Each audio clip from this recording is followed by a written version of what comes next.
Shalom, bien-aimés du Seigneur. Ce message vous est proposé par le ministère de la Parole et de Guérison de la communauté Mère du Divin Amour. Nous espérons qu'il vous fera du bien. Alors n'hésitez pas à nous contacter au 07 79 52 14 20 ou 07 07 60 73 98 pour d'autres commandes ou pour vos témoignages. Bonne écoute et que Dieu vous bénisse.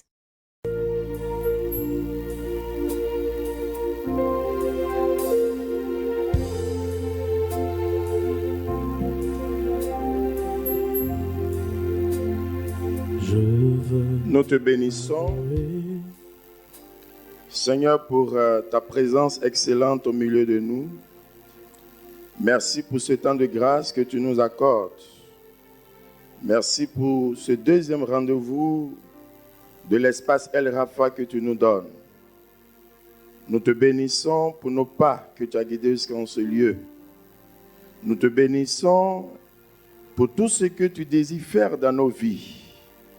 Et nous te bénissons pour tout ce que tu as déjà commencé à faire. À toi l'honneur, à toi la magnificence.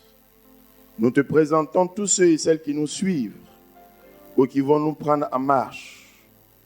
Merci pour leur vie. Et merci pour tout ce que tu vas faire de grand et de beau. Merci Seigneur pour ton amour et pour ta fidélité. Nous te bénissons. Gloire et louange à toi. Et nous pouvons donner des acclamations à notre Dieu.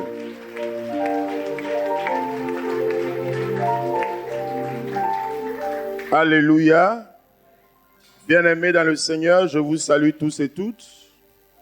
Dans le merveilleux nom de notre Seigneur et Sauveur Jésus-Christ, qui nous donne la grâce de nous retrouver en ce deuxième mercredi de notre cheminement sur le thème général tiré de Jean 11, verset 40.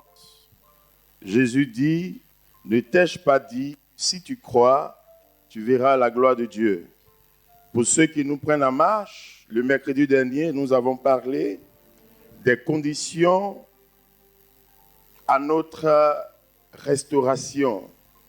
On a utilisé une expression, les préalables. Tout ce qu'il fallait mettre en place pour voir la gloire de Dieu se réaliser.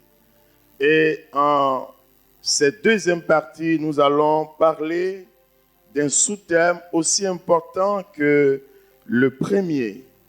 Alors, pour vous tous qui nous suivez, pour toute la grande famille ici qui est là, soyez véritablement bien disposés parce que nous allons entrer dans une phase importante.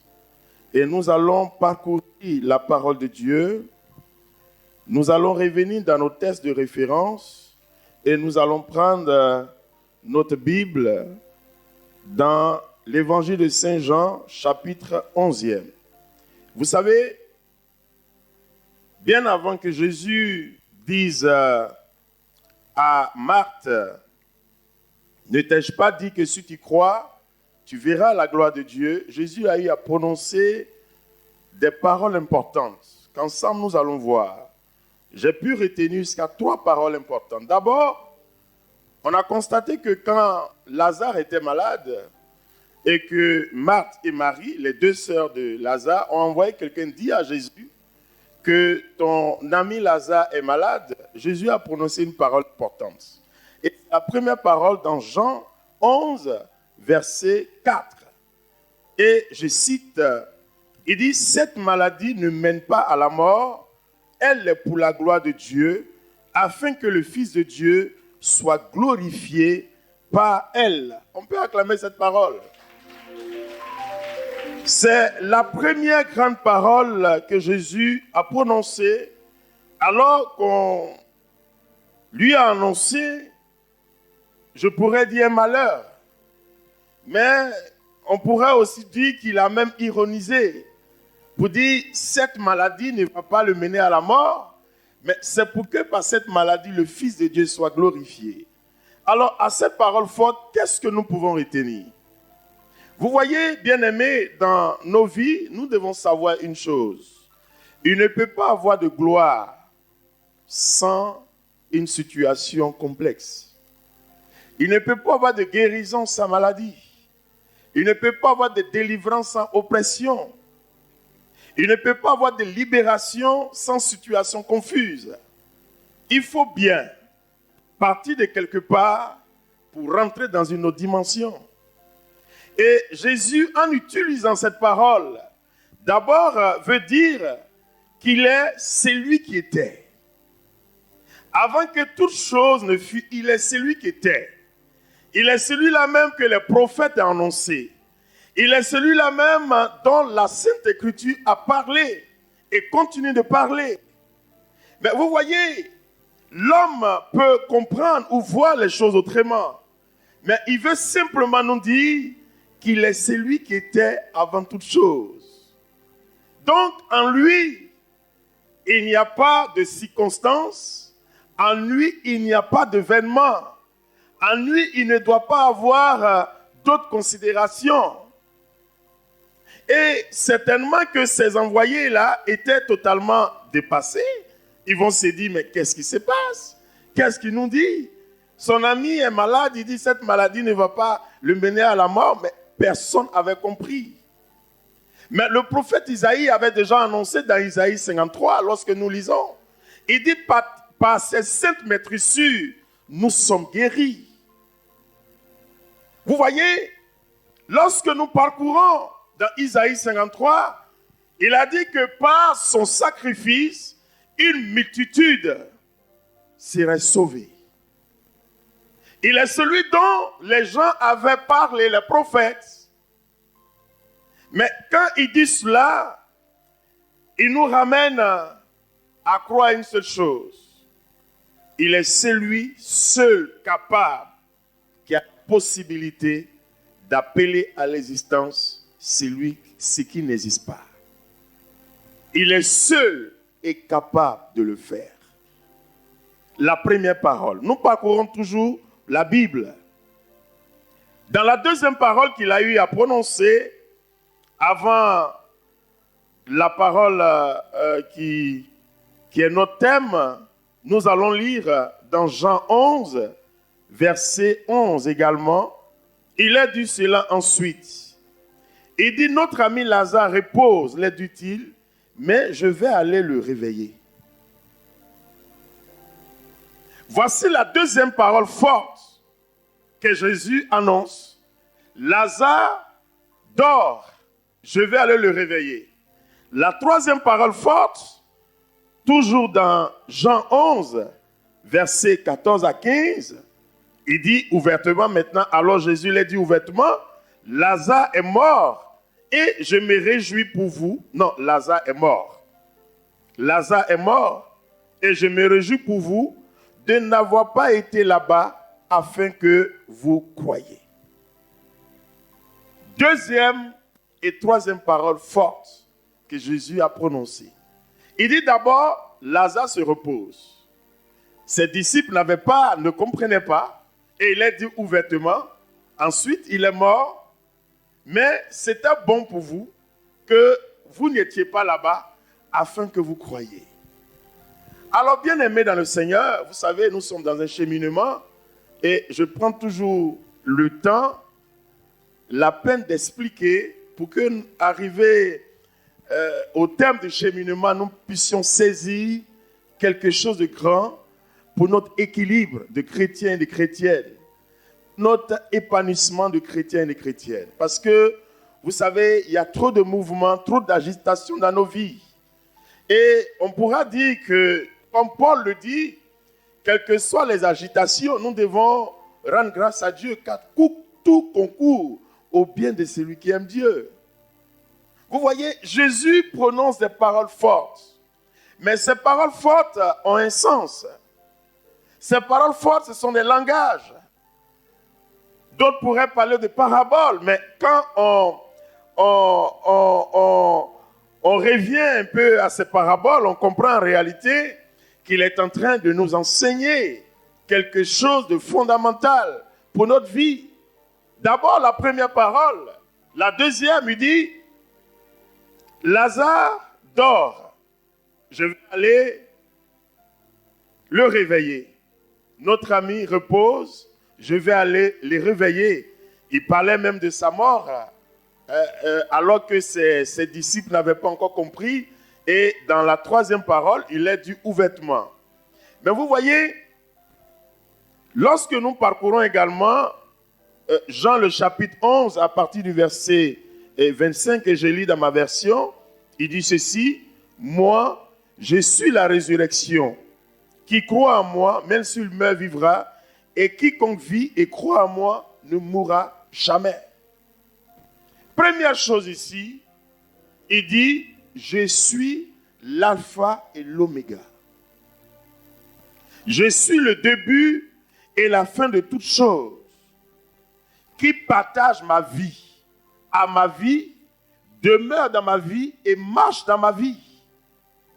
C'est-à-dire que ce que j'ai en moi, cette personne qui choisit de vivre et de marcher avec moi, je transmets ce qui est plus cher à ma personne, à ma vie.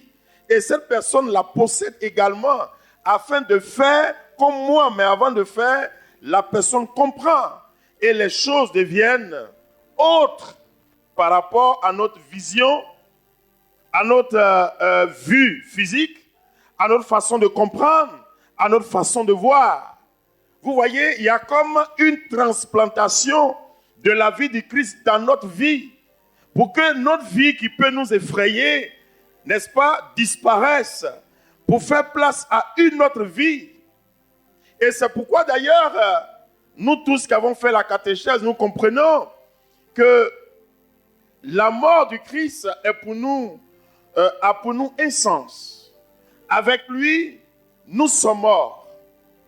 Et avec lui, nous sommes ressuscités. Et c'est dit que nous portons une même vision. Mais comment se fait que souvent dans des situations, vous voyez, on part de façon séparée.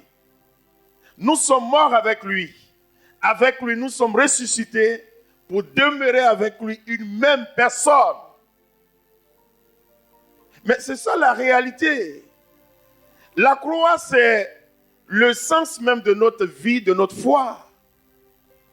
La croix du Christ, c'est l'objet de notre personnalité, je pourrais le dire. C'est l'objet de notre vie, c'est le sens de notre vie. Avec le Christ, nous formons la même personne. Et par sa résurrection, il a fait de toi et de moi des co-héritiers de son trône éternel. Mais quand il dit co-héritier, c'est vrai que par le Père, nous sommes héritiers, mais dans le Christ, nous sommes co-héritiers. Mais dans la pratique et dans le constat, on constate que c'est deux choses différentes. On porte certes le nom chrétien, on croit, c'est vrai que Jésus est notre sauveur, et on dit qu'il a souffert pour nous, et on dit également qu'il est ressuscité pour nous donner la vie, mais comment on comprend cette vie et comment on explique cette vie? Vous voyez, bien-aimés dans le Seigneur, en ces paroles de Jésus, nous devons véritablement nous poser 1001 questions. Est-ce qu'en réalité, je l'ai compris? Est-ce qu'en réalité, je le comprends? Est-ce qu'en réalité, je vais le comprendre? Je l'ai compris, je le comprends. Est-ce que je vais le comprendre? 3 questions que nous pouvons nous poser dans le passé, dans le présent et dans l'avenir. Mais vous voyez, il nous aide au travers de ce cheminement à comprendre quelque chose d'essentiel. À partir de la 3e parole, lorsque nous revenons dans Jean le chapitre 5, tu vas lire du verset 19 au verset 21. Jésus reprit donc la parole. Jésus reprit donc la parole Et leur dit, en vérité, en vérité, en vérité, je vous le dis, le Fils ne peut rien faire de lui-même. Le Fils ne peut rien faire de lui-même qu'il le voit faire du Père. Qu'il ne voit faire du Père. Ce que fait celui-ci, Ce que fait le Père, le Fils le fait pareillement. le Fils le fait pareillement. Car le Père aime le Fils car le Père aime le Fils et lui montre tout et lui montre tout ce qu'il fait. ce qu'il fait. Dans ce cheminement, voici ce à quoi Jésus veut nous amener, toi et moi. D'où le sous-thème de ce jour, marcher dans l'accomplissement. Bien-aimé dans le Seigneur, toi qui me suis, je voudrais te rassurer. Et toi qui es là, je voudrais également te rassurer que ce que Jésus dit, il le fait. Jésus n'a jamais dit quelque chose et fait son contraire. Ce qu'il dit, il le fait. En d'autres termes, ce qu'il promet, il accomplit, il réalise ce qu'il promet. Parce que Marthe et Marie, les deux sœurs de Lazare, n'avaient pas compris tout cela. D'ailleurs, elle était dans un dialogue avec Jésus et elle disait dans tous les cas, mon frère va ressusciter au dernier jour.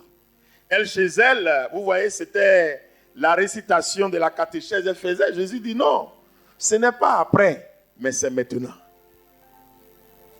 Ce n'est pas après, mais c'est maintenant. Il a même enseigné aux sœurs de Lazare comment marcher dans l'accomplissement. Jésus, dans tout ce cheminement, jusqu'à ce qu'il arrive au tombeau, c'est vrai que son dialogue, les deux sœurs n'avaient pas trop compris. Mais Jésus faisait la catéchèse. Jusqu'à ce qu'au tombeau, les gens comprennent ce qu'il voulait dire. Ce n'est pas après, mais c'est maintenant. Et le plus souvent, quoi qu'il nous arrive, souvent dans la foi, on dit oui, c'est vrai, ça va aller. Mais comme actuellement la situation est confuse là, je crois bien qu'après la situation va se réaliser pour moi. Or, Jésus te dit, ce n'est pas dit, quelle que soit la situation après, même dans la situation, si tu crois, ça peut se réaliser. C'est cela. Ce n'est pas une question d'après. Il est l'alpha, il est l'oméga. Lorsque vous voyez Dieu, le peuple a crié, et que Dieu a suscité Moïse, d'abord dans le phénomène du buisson ardent, il a dit, mais comment je vais te présenter? Il dit, va leur dire, je suis. Dieu parle au présent. Dis à ton voisin, Dieu est au présent de ta vie. Dieu est au présent de ta vie. Dieu ne parle pas au passé. Il ne parle pas au futur. Quand il parle au futur, il annonce. Mais quand il parle à son enfant, il parle au présent. Et Dieu, dans ce cheminement, veut parler au présent de ta vie. Pour dire ta situation, ce n'est pas une affaire de demain, mais c'est maintenant. Mais il faut comprendre le processus pour que tu puisses marcher dans cette action de grâce, pour que tu puisses marcher dans cette foi, dans cette confiance qui ne dit pas son nom. Vous voyez, Dieu nous a créés libres, certes. Il ne peut rien faire sans nous, certes. Mais nous pouvons agir au nom de Dieu parce que Dieu a mis en nous sa marque. Dieu a mis en nous sa marque. Ce n'est pas que c'est maintenant que Dieu va descendre. Dieu est déjà en nous par la marque du baptême et par le sceau de son esprit. Nous pouvons tout réaliser au nom de Dieu si nous le voulons. Si nous le voulons. Vous voyez, qu'est-ce que Jésus dit dans Jean 5, 19, 21 que je te demande de reprendre? Jésus reprit donc la parole. Jésus reprit donc la parole Et leur dit. Et leur dit, En vérité, en vérité. en vérité, en vérité, Je vous le dis. je vous le dis, Le Fils ne peut rien faire de lui-même. le Fils ne peut rien faire de lui-même. qui ne le voit faire du Père. qui ne le voit faire du Père. Alors que nous ne pouvons rien faire de nous-mêmes si on ne voit faire le Père. Mais Jésus est en nous, par notre baptême. Jésus a dit, si tu crois, tu feras des choses plus grandes que tu m'as vu faire. Jésus est en toi. Tu portes le nom chrétien parce que tu es un autre Christ. Donc tu peux tout réaliser dans le nom de Jésus. Parce que son nom est en toi. Sa force est en toi. Sa puissance est en toi. Sa parole est en toi. Sa royauté est en toi. Tout est en toi. Mais comment se fait que tu ne te mets pas en mouvement? Continue. Ce que fait celui-ci, Ce que fait le Père, le Fils le fait pareillement. le Fils le fait pareillement. Car le Père aime le Fils Alors vous voyez, quand le Père aime le Fils et lui montre et lui montre ce qu'il fait. ce qu'il fait, Et il lui montrera des œuvres et il lui montrera des plus œuvres grandes que celles-ci. plus grandes que celle-ci, on peut acclamer cette merveilleuse parole. Bien-aimés, marcher dans l'accomplissement. C'est le sous-thème de ce jour. D'abord, accomplir, c'est quoi? C'est mettre à exécution. Or, Jésus même a dit à la croix que tout est accompli. Il dit tout est accompli. Les prophètes l'avaient annoncé. Les Écritures avaient parlé de lui. Et lorsque nous lisons même dans Nombre, vous voyez, dans le désert, il y a eu une situation un peu difficile où le peuple a récriminé. Et Dieu, dans sa colère, nous dit la Bible, avait envoyé des serpents brûlants. Ce serpent-là a fait vraiment des dégâts. Et quand le peuple est revenu à lui-même aller voir Moïse pour intercéder, quand Moïse a élevé la voix vers Dieu, il lui a dit, ok, j'ai compris. Je reviens et j'annule en fait ma décision, je monte la route. Voici ce que tu dois faire. Un étendard, dresse sur l'étendard une représentation de ces serpents d'airain. Et fixe-le afin que toute personne qui serait mordue par ce serpent, s'il vient qui regarde cette personne, retrouve la vie. Dans la parole de Dieu, il dit, il retrouve la vie. C'est-à-dire tout ce qui est ancien passe et la vie nouvelle renaît. C'était la préfiguration de ce Christ qui allait venir se donner lui-même, s'offrir, afin que tous ceux et celles qui croient en lui, même s'ils meurent, vivent à jamais. Parce que lorsqu'ils fixeront les yeux vers lui, celui-là mettra en eux la vie pleine, qu'on appelle la vie Zoé, la vie de Dieu qui n'a pas de fin. C'est une vie éternelle. Et Jésus est venu pour toi et pour moi. Et il le dit même dans l'évangile de Saint Jean, dans Jean 5, dans Jean 11, il dit ici à partir du verset 25, « Moi, je suis la résurrection. Qui croit en moi, même s'il meurt, vivra. Et quiconque vit et croit en moi, ne mourra jamais. » Et il pose la question, « Le crois-tu » Il pose la question, il parle à Marthe, « Est-ce que tu le crois ?» Il a fait d'abord une catéchèse, mais il s'est rendu compte qu'elle n'avait pas saisi grande chose. Il a fallu le miracle, la résurrection de Lazare, pour que l'écaille de ses yeux tombe. Alors, qu'est-ce que c'est marcher dans l'accomplissement? Vous voyez, pour ceux qui lisent la Bible, et même ceux qui ne lisent pas, je vais vous le dire dans Genèse chapitre 1er, il est dit qu'au départ, tout était vide. Et Dieu a commencé à mettre les choses en place. Et lorsque nous lisons Genèse chapitre 1er, verset 3, Dieu dit que la lumière soit, la lumière fut. Ce fut le début de toute chose. Pour dire que quand Dieu dit et promet, ça se réalise. Systématiquement, ça se réalise. Dieu a vu que rien n'existait. Dieu a simplement appelé à l'existence et les choses se sont mises en place. Et d'ailleurs, lorsque nous parcourons la Bible et que nous arrivons dans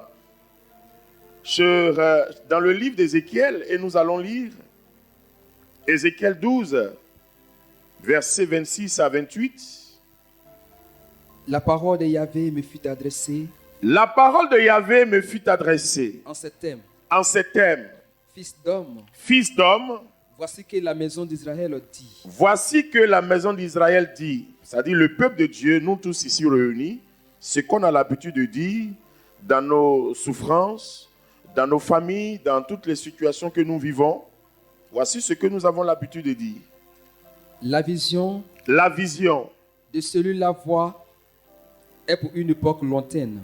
la vision Que celui-là voit que celui-là voit, est pour une époque lointaine. c'est-à-dire ce que j'entends, c'est vrai, ça va se faire, mais ce n'est pas maintenant. C'est ce qu'on a l'habitude de dire, de croire. Même après même qu'on ait prié pour nous, après même qu'on ait fait notre rosaire, après même qu'on soit quitté même à la messe, après notre adoration, on s'est dit, c'est vrai, ça, il n'y a aucun problème, Dieu va faire. Mais le plus souvent, on croit que c'est dans un présent proche, ou dans un présent à venir, ou même dans l'avenir. Mais écoutez ce qu'il dit. Il prophétise Il prophétise pour un avenir éloigné. pour un avenir éloigné. Alors quand quelqu'un est malade, et il vient demander la guérison, Dieu lui dit, mon fils, je te guéris. Sur place, il est content. Il peut partir à la maison et commencer à manifester quelques douleurs. Il va se dire, ok, j'ai compris dans tous les cas, Dieu a dit, je serai guéri. Donc, il peut ne pas croire ou savoir pas croire. Savoir que ça peut se passer systématiquement. Il est encore dans un avenir, dans un temps un peu lointain. Mais c'est vrai, dans la foi, il va entretenir la foi dans l'attente de l'accomplissement de ce que Dieu a dit. Mais il dit non. La suite. Eh bien, Dis-leur, ainsi parle le Seigneur Yahvé. ainsi parle le Seigneur Yahvé. Il n'y a plus de délai Il n'y a plus de délai pour toutes mes paroles. pour toutes mes paroles. Tu peux acclamer cette merveilleuse parole. Il n'y a plus de délai pour toutes mes paroles. Prends Genèse 1, verset 3. Il dit, il n'y a plus de délai pour toutes mes paroles. Il n'a pas dit pour ma parole, mais il dit pour toutes mes paroles. La parole de Dieu est une prophétie. Jésus lui-même est une prophétie du Père. Pour nous les croyants. Et vous voyez, la parole de Dieu s'est intégralement accomplie par la mort et la résurrection du Christ. Ça ne s'est pas accompli dans un délai très lointain. Ça s'est accompli après 3 jours. Et lorsque nous voyons tout ce qu'a vécu Jésus, nous devons être à même de croire que ce que Dieu dit, c'est une réalité. Mais nous allons ensemble comprendre les mécanismes. Prends Genèse chapitre 1er, verset 3. Dieu dit Dieu dit que la lumière soit que la lumière soit et la lumière fut. et la lumière fut. Continue.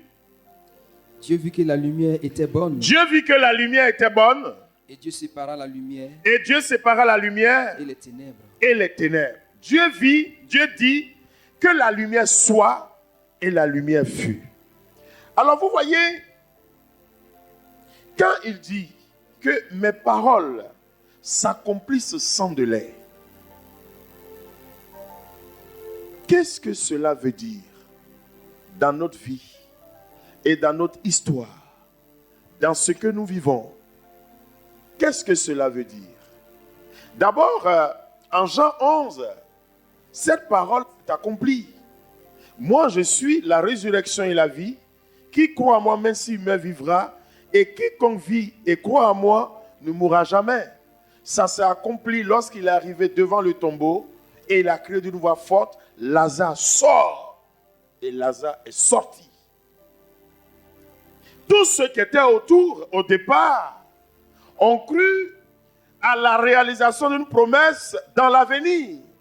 Mais ils ont vu que ça s'est réalisé systématiquement. Alors vous voyez, dans quelques textes que nous avons parcourus, dans Jean 5, Jésus a dit, je ne peux rien faire si ce n'est la volonté de celui qui m'a envoyé. Et en Jean 5, 19 à 21, il dit, il voit ce que fait le Père. En d'autres termes, le Père et lui sont un. Le Père est en lui, lui il est dans le Père. C'est qu'il a vu voir le Père, il a vu faire le Père, lui aussi en tant que fils, il le fait. Alors vous voyez, notre façon de voir en tant que chrétien ne doit pas être séparée de la vision que nous communique le Christ. Il n'y a pas deux visions dans la maison de Dieu. Il y a une seule vision. Il n'y a pas plusieurs façons de faire. Il y a une seule façon de faire selon le chemin que le Christ nous a tracé. Quand il dit de croire, il n'y a pas plusieurs façons de croire. Croire, c'est de croire simplement que ça va changer. Croire, c'est de croire simplement que la situation va changer. En d'autres termes, je ne dois pas mettre dans mon esprit la circonstance, l'événement, ou penser même à telle ou telle chose qui pourrait enfreindre à la réalisation de ce que Dieu a dit. Non. Vous voyez, lorsque nous parcourons toujours la Bible dans le Nouveau Testament, dans le dialogue de l'ange avec Marie, dans l'Annonciation, vous voyez, quand l'ange est venu lui parler, Marie n'a même pas cherché à croire. Elle a d'abord posé une question intelligente et humaine. Comment cela va-t-il se faire? Quand l'ange lui a dit, le Saint-Esprit viendra sur toi et te couvra de son ombre, qu'est-ce que Marie a dit? Je suis la servante du Seigneur, qu'il me soit fait selon sa parole. Elle a cru. Simplement. Marcher dans l'accomplissement, c'est croire sans délai. Croire comme le Fils, cru en la parole du Père et en la réalisation de la parole du Père. Et lorsque le Christ est arrivé devant le tombeau de Lazare, Marthe d'abord, bien avant qu'il arrive, Marthe lui a dit, mais il sent déjà, parce que ça fait 4 jours. Mais Jésus, quand il est arrivé, il a levé les yeux, il a d'abord béni Dieu. Et il a dit, il a d'abord béni Dieu. Et il a dit, ce n'est pas à cause de moi. Parce que lui, il sait. Mais c'est à cause de ceux qui sont là, afin qu'ils croient que tu m'as envoyé. Alors, est-ce que nous aussi, dans nos façons de faire, nous posons ces actes-là pour dire en réalité que nous appartenons à Dieu? Et que ce que Dieu a dit, parce que Jésus même a dit, si vous demeurez dans mes paroles et que mes paroles demeurent en vous, demandez tout ce que vous voudrez à mon nom et cela va s'accomplir. Mais est-ce que nous le faisons exactement? La parole dit, Si je demande quelque chose à Dieu, c'est de croire que Dieu va me donner ce que j'ai demandé. Mais est-ce que quand je demande, dans la pratique, dans le physique, dans l'accomplissement, je marche dans l'esprit, dans la lettre et dans la forme même de cette parole? Je lis, je suis séduit par la parole, mais en même temps, je confronte la parole à ma réalité. Or, on ne doit pas confronter la parole à ma réalité. C'est comme si on confronte Dieu à la réalité. Entre les deux, là, qui c'est fort. Mais Dieu est au-dessus de toute réalité visible et invisible. Donc, voici des actions que nous posons qui amènent souvent la parole à s'accomplir difficilement dans notre vie, par notre façon de faire, par notre agir. Voici les deux sœurs qui envoient quelqu'un dire à Jésus: ton frère, ton ami est malade. Donc, en d'autres termes, vous appelez de l'aide. Et en même temps qu'il arrive, tu lui dis en même temps qu'il sent déjà. Donc, vous voyez que dans la réalité, nous-mêmes, nous nous posons des balises, des pièges. On appelle de l'aide et en même temps que l'aide arrive, nous disons, bon, vraiment, bon, est-ce que tu es arrivé, même est-ce que ça valait la peine parce que, bon, c'est déjà fini. Mais quand il dit marcher dans l'accomplissement, voir toutes choses autrement, mais selon lui. Et dans la première parole qu'il a prononcée, il a dit cette maladie ne va pas le conduire à la mort. Mais c'est pour que, par cette maladie, le Fils de Dieu soit glorifié. Jésus voit autrement et nous devons nous aussi voir autrement. De façon pratique, il s'agit de quoi? J'ai un mal. Effectivement, un mal quelconque, que ce soit physique ou spirituel, elle peut détruire. Mais il y a une parole qui a été prononcée. Une promesse, une prophétie. Par ces saintes maîtresses, nous sommes guéris. Nous sommes guéris de tout. Tout ce qui peut être mal, mal avec grand M. Donc tout ce que je peux citer, il rentre dans le grand M de mal. Par ces sept maîtresses, nous sommes guéris. Lui s'est fait malédiction sur le bois de cette croix pour que nous devenions bénédiction. En d'autres termes, il s'est fait malédiction pour que nous revenions à la vie et que nous demeurions dans la vie. C'est à ça que je dois croire. C'est à ça que je dois croire. Je ne dois pas regarder la circonstance. Il a dit une parole comme il a dit, que la lumière soit, et la lumière fut. Quand Dieu a dit, il n'avait pas regardé la circonstance. Il a dit et puis c'est arrivé. Et en la personne de son Fils Jésus-Christ, il a prononcé des paroles. Toutes ces paroles sont arrivées à son accomplissement par Jésus-Christ lui-même, qui est le sujet de l'accomplissement de la parole de Dieu pour nous les vivants. Parce qu'il est descendu, il a vécu parmi nous. C'est notre modèle, c'est notre référence. Et malgré qu'il est descendu au milieu des hommes, il a marché comme nous. Et il a dit non, nous ne devons pas marcher comme les hommes marchent. Mais nous devons marcher dans la vie de ces hommes selon les réflexes du royaume. C'est-à-dire l'homme normal peut voir que c'est fini, mais l'homme qui marche dans les principes du royaume ne doit pas voir que c'est fini, mais ce n'est une étape qui commence. C'est une étape qui commence. Et ce qui commence va le mener à quelque chose de bon, mais pas à quelque chose de négatif. Donc voir comme le Christ voit, voir autrement, sans peur. premièrement. Et deuxièmement, utiliser un langage qui est le bon langage. Vous voyez, je reviens dans le texte de référence puisqu'il s'agit d'un cheminement.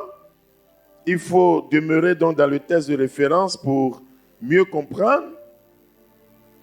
Ici, il dit, je parcours. C'était une grotte avec une pierre placée par-dessus. Jésus dit, enlevez la pierre. Marthe, la sœur de Lazare, lui dit, Seigneur, il sent déjà. C'est le 4e jour. Et Jésus donc lui dit, ne t'ai-je pas dit que si tu crois, tu verras la gloire de Dieu dans le verset 41.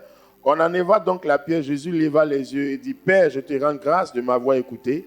Je savais que tu m'écoutes toujours, mais c'est à cause de la foule qui m'entoure que j'ai parlé, afin qu'ils croient que tu m'as envoyé. Cela dit, Jésus s'écria d'une voix forte, Lazare, viens dehors. Le mort sortit, les pieds et les mains liées de bandelettes, et son visage était enveloppé d'un sueur, et il dit, déliez-le et laissez-le aller. Il dit ici dans le verset 41, non, pas dans le verset 43, Jésus dit, Lazare, viens dehors. Alors quand je dis avoir un langage de bonne parole, Lazare était déjà mort, mis au tombeau pendant 4 jours. C'est vrai que dans le dialogue, les deux sœurs ne comprenaient pas ce que Jésus disait forcément. C'est vrai, il a rendu grâce. Mais quand il est arrivé devant le tombeau, qu'est-ce qu'il a dit? Lazare, viens dehors. Jésus ne s'adressait pas à un mort, mais à un vivant. Comme pour rappeler la première parole, Lazare se repose, moi je vais aller le réveiller. Vous voyez le langage qu'il a utilisé. D'abord, comment il a vu et le langage qu'il a utilisé. Alors, vous voyez, notre père fondateur un jour rendait un témoignage d'une dame qu'il a suivie et qui dit que son témoignage, la thème a marqué, il a donné un jour un enseignement et la dame s'est saisie de cet enseignement. Elle avait, c'est vrai, déposé son dossier de travail quelque part et un jour, on l'appelle et quand elle est partie, c'était donc un entretien. Mais quand elle est partie, elle a demandé à voir le responsable. On a dit oui, elle avait un rendez-vous ferme. Les gens regardent, il n'y a rien. Mais elle a tellement insisté qu'elle va directement voir le premier responsable au lieu de la personne qui doit la prendre en entretien. Elle salue, elle se présente et elle dit simplement, je suis venue pour occuper le poste. Le directeur dit, mais non, le poste là, c'est pour moi, c'est pour ça que je suis venu. Donc c'est pour que vous m'expliquiez comment les choses vont commencer.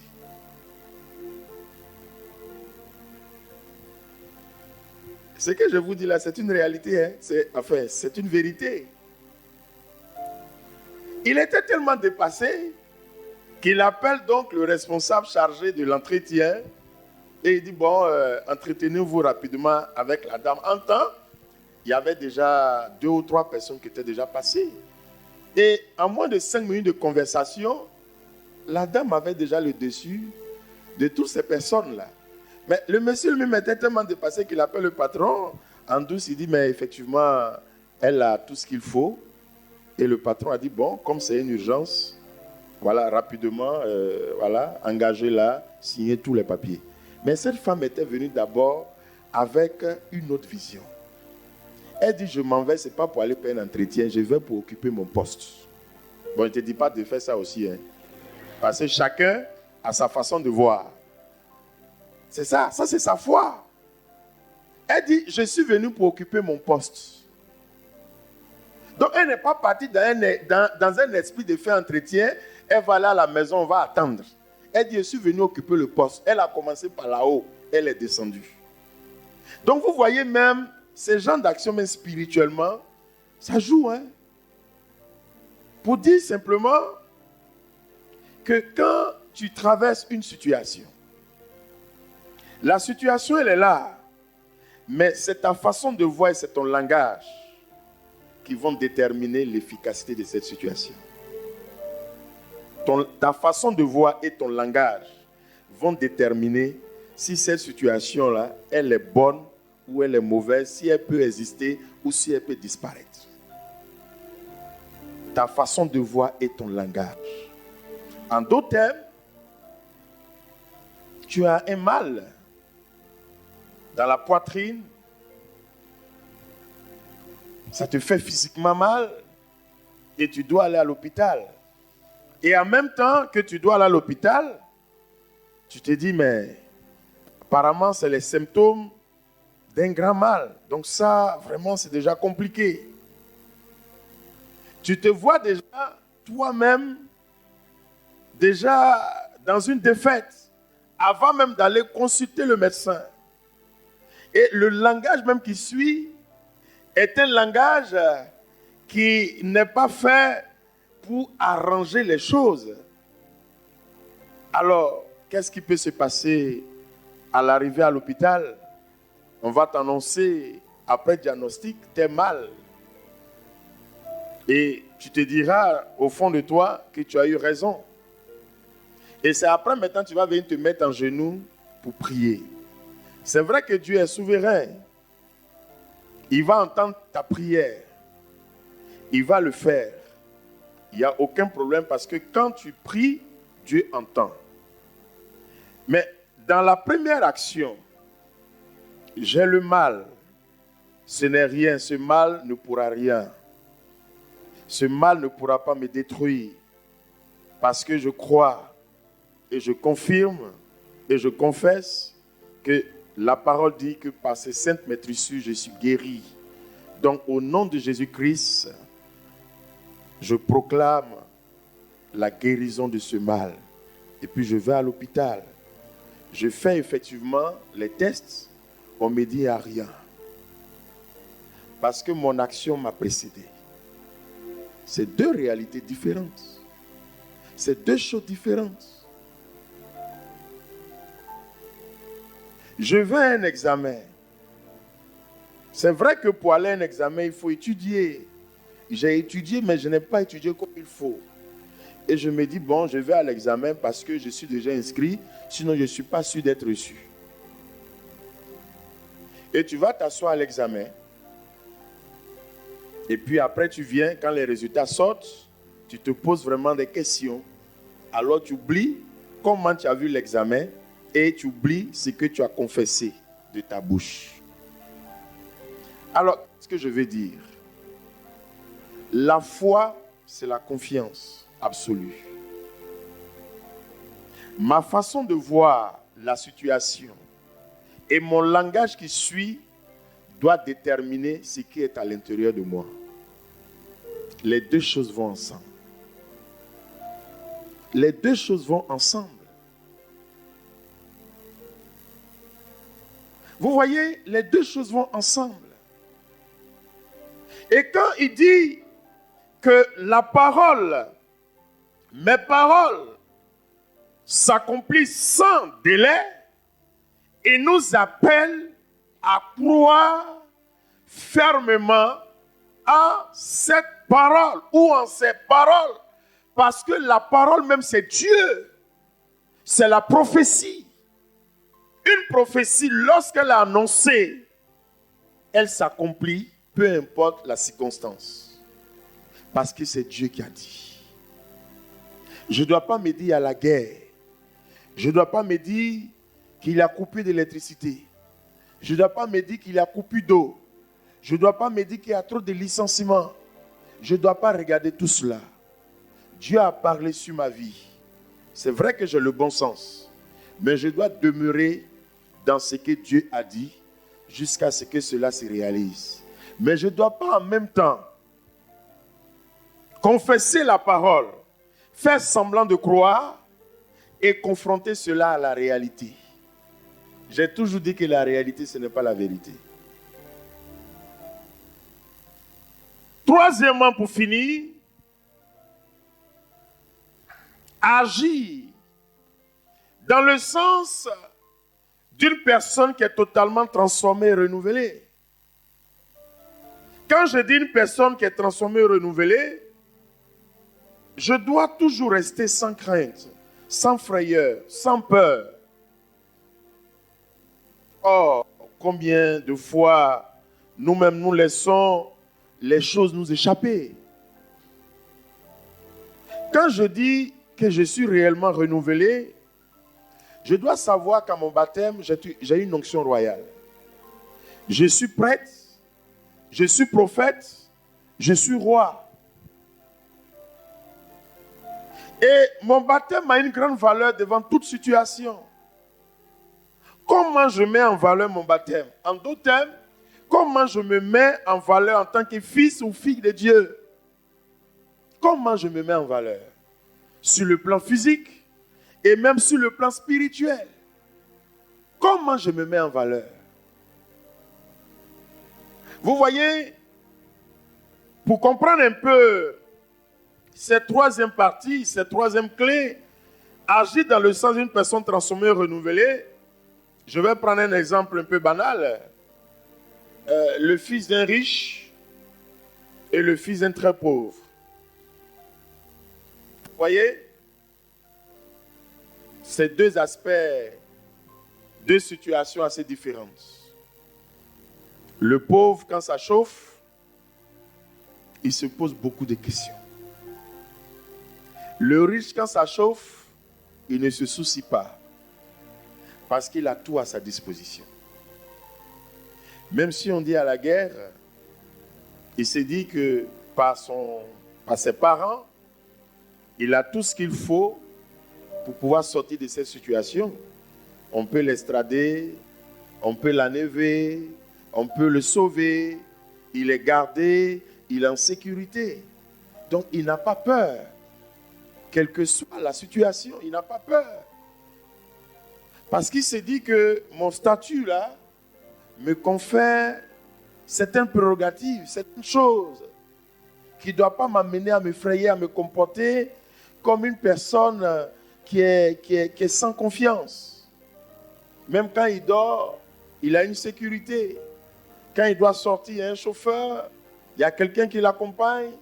Quand il doit aller même faire les coups, il y a quelqu'un qui peut le précéder à tout cela.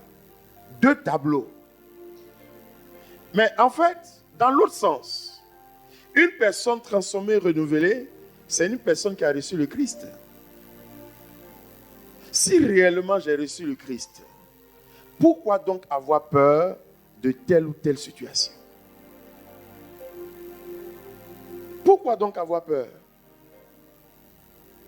Toutes les situations peuvent arriver et doivent arriver et arriveront. Mais je ne dois pas avoir peur. Parce que je dis en d'autres termes, je sais en qui j'ai mis ma foi. Je sais en qui j'ai mis ma foi. Et la parole dit que celui qui est en nous est plus grand que celui qui est dans le monde.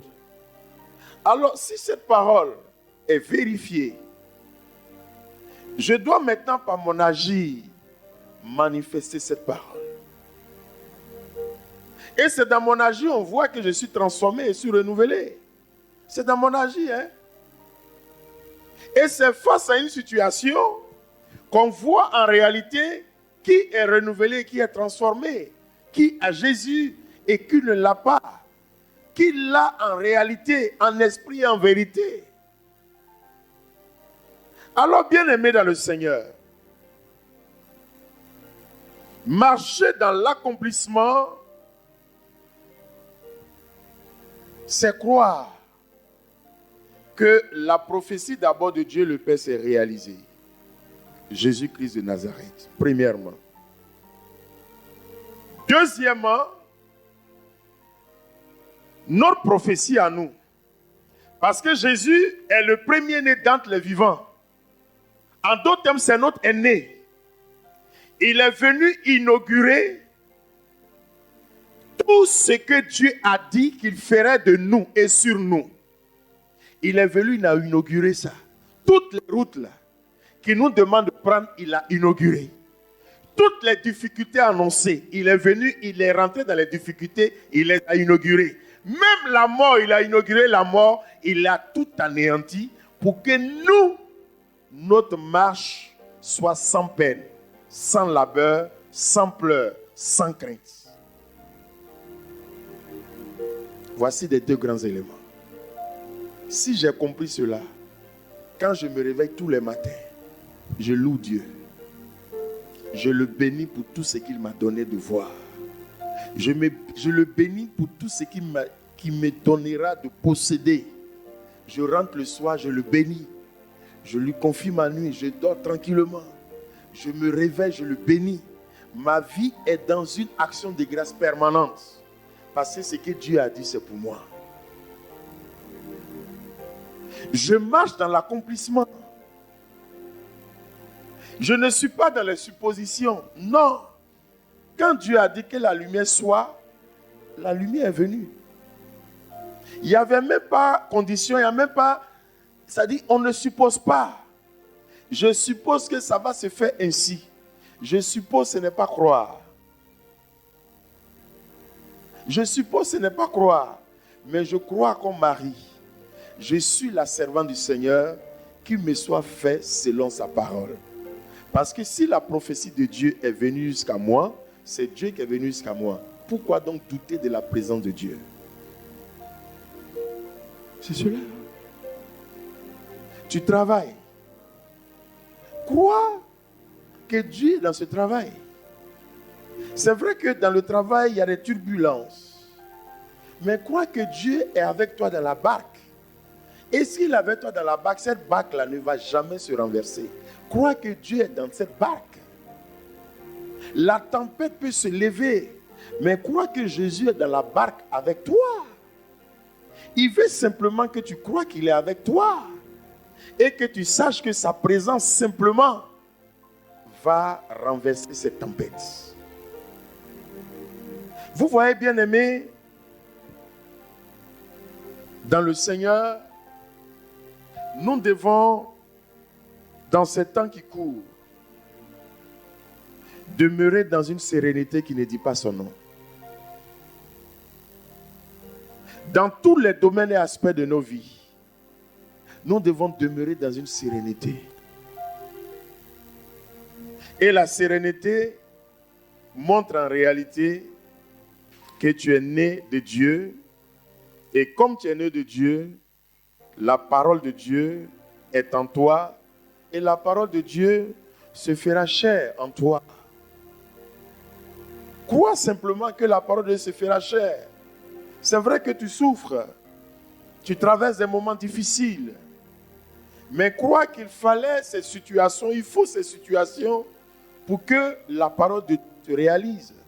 Voici comment il faut voir la chose.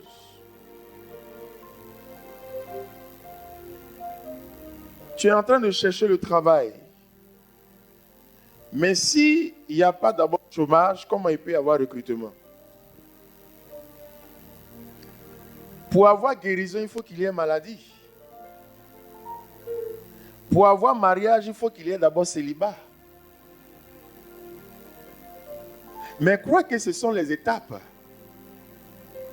Maintenant, quand tu demeures dans telle situation, tu dois simplement dire que c'est un processus. Et ce processus doit t'amener à vivre une grande foi et de marcher dans l'accomplissement. Ah, c'est vrai. C'est par ici qu'il doit commencer pour aller à l'autre bord, et c'est ce qui fera de moi un témoin. Ne crois pas à une catastrophe. Ne vois pas un sorcier en train de te fatiguer, même s'il existe. Ne vois pas un sorcier en train de tirer ton pied, même s'il est capable de tirer ton pied. Même s'il est en train de tirer ton pied, crois qu'il faut qu'il tire ton pied pour que toi tu lui imposes le silence. Pour voir en toi la puissance de Jésus-Christ pour imposer le silence à l'ennemi. Donc il faut voir les choses autrement. Dans tout ce qui t'arrive, vois les choses autrement. N'utilise pas le langage je suis morte. Oh, ma situation là c'est fini. Oh, ma situation là est complexe. Oh, telle situation est difficile. Non. Utilise le langage autrement. Il dit mes paroles s'accomplissent sans délai. Ça te bouscule Et ça t'amène à adopter d'autres réflexes. Et c'est à ces réflexes-là que ce cheminement voudra te conduire afin que tu crois que la gloire de Dieu se réalise dans ta vie et se réalisera tous les jours dans ta vie tant que tu croiras. Tant que tu croiras. Jésus a enseigné ses deux sœurs jusqu'à ce qu'au tombeau, elles se rendent compte qu'elles étaient en train de rêver. Elles étaient en train de rêver. Jésus parlait de maintenant. Alors toi aussi, Jésus te parle de maintenant. Il ne te parle pas de demain. Il te parle de maintenant. Alors dispose-toi à rentrer dans l'aujourd'hui de Dieu. Dispose-toi à rentrer dans l'aujourd'hui de Dieu. Parce que Dieu dit, je suis. Bien-aimés dans le Seigneur, nous allons baisser la tête. Seigneur notre Dieu, nous voulons te dire merci pour ce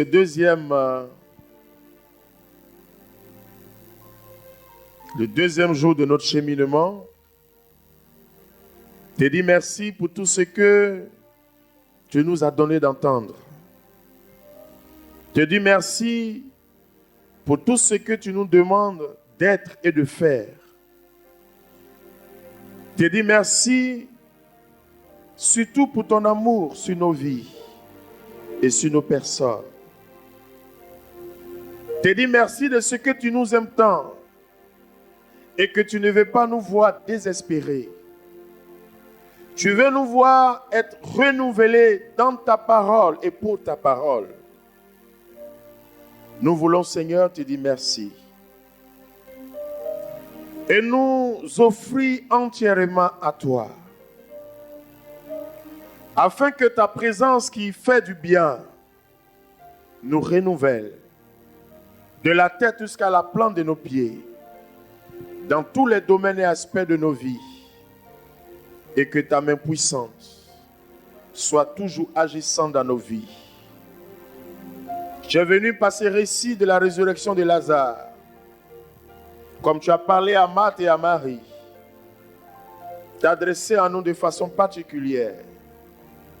Mais nous demander au final d'être des autres Christ qui croient sans confronter à la circonstance ou à la situation.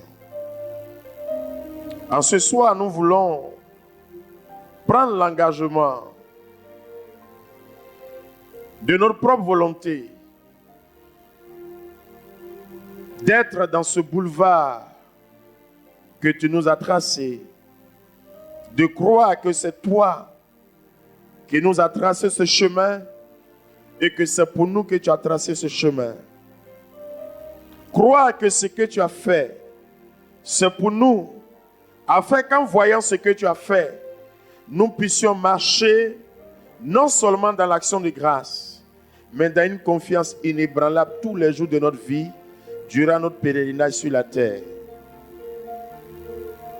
Seigneur, nous voulons ce soir te dire merci. Merci de ce que ta promesse se réalise. Te dire merci de ce que ton nom est gravé sur nos vies et que seul en ton nom tout genou fléchit et que toute langue confesse que tu es réellement Seigneur. Seigneur, nous nous abandonnons totalement en tes mains. Et nous te demandons simplement ce soir de nous ouvrir les cieux et de relâcher sur nos vies la puissance de ton Saint-Esprit. C'est lui seul qui peut nous faire contempler ton vrai mystère et l'œuvre que tu as accomplie à la croix pour chacun de nous. C'est lui seul qui peut nous permettre de marcher dans cette confiance inébranlable. C'est lui seul qui peut nous faire voir autrement comme toi tu veux que nous voyons. C'est lui seul qui peut nous faire emprunter un langage comme toi tu le veux. C'est lui seul qui peut nous aider à marcher en personne renouvelée. Seigneur, c'est pourquoi en ce soir, nous désirons ton Saint-Esprit. Et chacun de là où il est peut se tenir debout et va commencer à demander le Saint-Esprit de Dieu. Seigneur, j'ai besoin de ton esprit. J'ai besoin de ton Saint-Esprit. J'ai besoin de la force d'en haut. Lorsque cet esprit est venu en Marie, tout a changé dans sa vie. À ton baptême, Jésus, l'Esprit de Dieu est descendu sur toi. Et même dans la tentation au désert, le diable n'a pas eu raison de toi parce que l'Esprit Saint était là. Pierre et Jean qui étaient revêtus du Saint-Esprit à la Pentecôte, lorsqu'ils partaient au temple, qu'ils ont vu cet impotent, ils n'ont pas vu quelqu'un de malade, ils n'ont pas vu quelqu'un de souffrant, mais ils lui ont communiqué la vie et ils ont dit, or et argent nous n'avons pas, mais ce que nous avons, nous te le donnons. Au nom de Jésus-Christ le Nazaréen, lève-toi et marche. Et la Bible dit, cet impotent a été totalement guéri. Jésus, lorsque tu passais dans les rues de Jérusalem, ton esprit environnait ces lieux et toutes ces personnes étaient touchées. Lorsque, Seigneur, tu parcourais les villes pour parler à ton peuple, ta présence a renouvelé la vision de cette femme qui perdait du sang pendant 12 ans. Elle vit autrement. Elle a confessé un autre langage. Et la guérison est venue jusqu'à elle. Lorsque tu passais, parce que l'Esprit était avec toi, Bartimée a saisi l'occasion pour revenir à la vie. Seigneur, tu lui as donné la vie. En ce soir, nous voulons que tu nous donnes la vie. Nous voulons que tu nous donnes la vie. La vie qui se trouve dans ton Saint-Esprit. Bien-aimé dans le Seigneur, là où tu es, élève la voix et commence à demander l'Esprit de Dieu. Commence à demander l'Esprit de Dieu. J'ai besoin de ton Saint-Esprit. J'ai besoin de la force d'en haut. J'ai besoin de la puissance d'en haut. J'ai besoin de la puissance d'en haut. Invoque le Saint-Esprit là où tu es.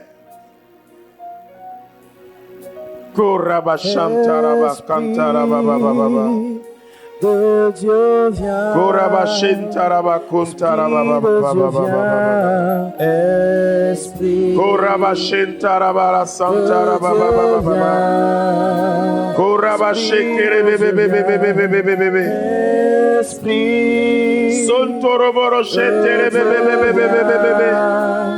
Esprit Santaraba Shantaraba Baba Koraba Santaraba Baba Kontiribi Santaraba Shentere Bebe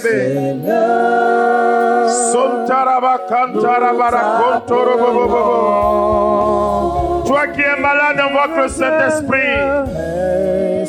Toi qui traverses des situations difficiles, invoque le Saint-Esprit. Toi qui es en quête d'emploi, invoque le Saint-Esprit. Toi qui travailles, qui ne t'en sors pas, invoque le Saint-Esprit. Toi qui es envahi par la peur, invoque le Saint-Esprit. Toi qui as perdu des êtres chers, tes seuls soutiens, qui est angoissé, qui a peur, tu te trouves perdu. Invoque le Saint-Esprit. Quelle que soit la situation dans laquelle tu te trouves, présentement là où tu es, invoque le Saint-Esprit. Invoque le Saint-Esprit.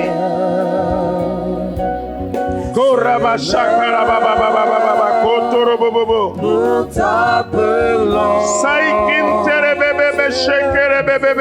C'est l'heure. C'est l'heure. Nous avons besoin de toi. C'est l'heure. Nous avons besoin de toi, Saint-Esprit. C'est l'heure.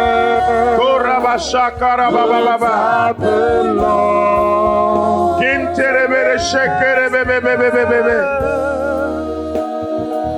C'est l'heure. C'est l'heure. C'est l'heure. Nous t'appelons. C'est le temps. Père, nous te bénissons et nous te louons pour la présence de ton Saint-Esprit. Lui que tu as envoyé renouveler toutes choses. C'est lui qui est descendu dans le tombeau, ressuscité Jésus-Christ d'entre les morts. Et en ce soir, tu nous fais la grâce de ton Saint-Esprit que tu relâches dans la vie de chacun et de chacune dans toutes les situations confuses, dans leur vie de famille, dans leur vie de société, dans leur travail, dans leurs affaires, dans les souffrances cachées, dans les situations difficiles. Seigneur, les personnes aux proies, aux activités diaboliques, des personnes confuses, des personnes désespérées, nous te les présentons. Saint-Esprit, souffle dans leur vie.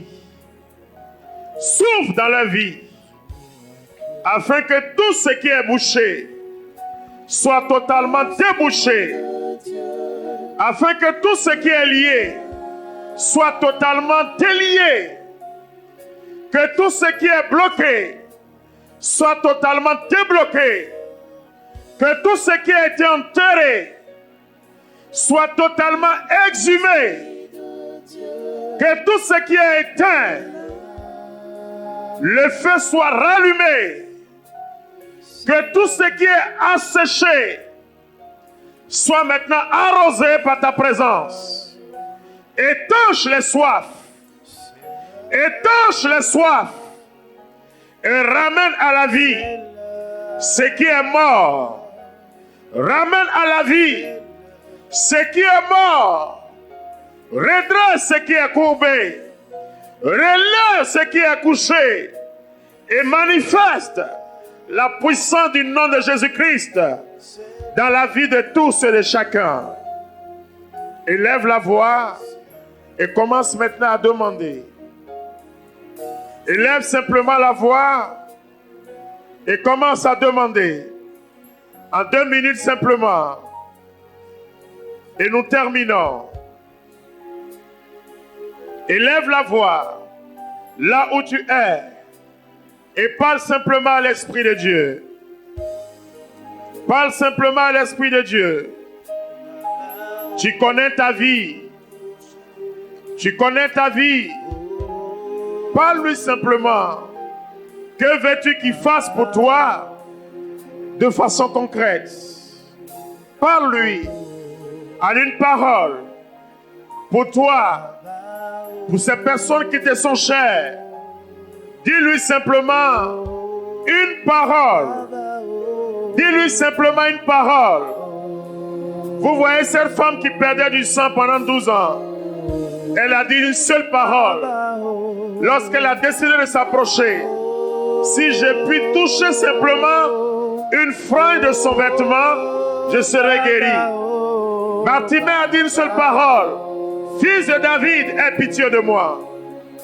Dis-lui simplement une parole. Dis-lui simplement une parole. Dis-lui simplement une parole. Là où tu es, quelle que soit la situation, quelle que soit la circonstance, l'événement, la difficulté, la souffrance, dis simplement une seule parole à l'esprit de Dieu et toute chose s'accomplira. Korabashakarababababa. Kintarabasekerebere kontarabababa. Korabashakarabababa. Korabasantarabakentrebebebe. Père, nous te bénissons. J'ai entendu toutes ces paroles. Dans le nom de Jésus-Christ et par la puissance de ton Saint-Esprit, manifeste ta présence pour que tout cela soit transformé en grâce et en bénédiction. Que les malades soient guéris au nom de Jésus-Christ. Que tous ceux et celles qui n'ont pas la paix retrouvent la paix au nom de Jésus-Christ. Que tous ceux et celles qui sont dans l'oppression soient totalement libres au nom de Jésus-Christ. Que toutes ces personnes tourmentées soient totalement libres au nom de Jésus-Christ. Jésus, ton nom fait trembler les enfers. C'est ton nom que nous invoquons sur leur vie. C'est ton nom que nous invoquons sur les maisons. C'est ton nom que nous invoquons sur les histoires. Que ton nom révolutionne toutes choses. Et change toutes choses. Amène toutes choses à leur accomplissement dans ta volonté. Père, agis au nom puissant de Jésus-Christ. Restaure chacun et que les ténèbres soient totalement chassées de leur vie et que la lumière de ton esprit prenne totalement le contrôle de leur vie pour qu'ils puissent témoigner de toi à temps et à contre-temps au nom du Père et du Fils et du Saint-Esprit.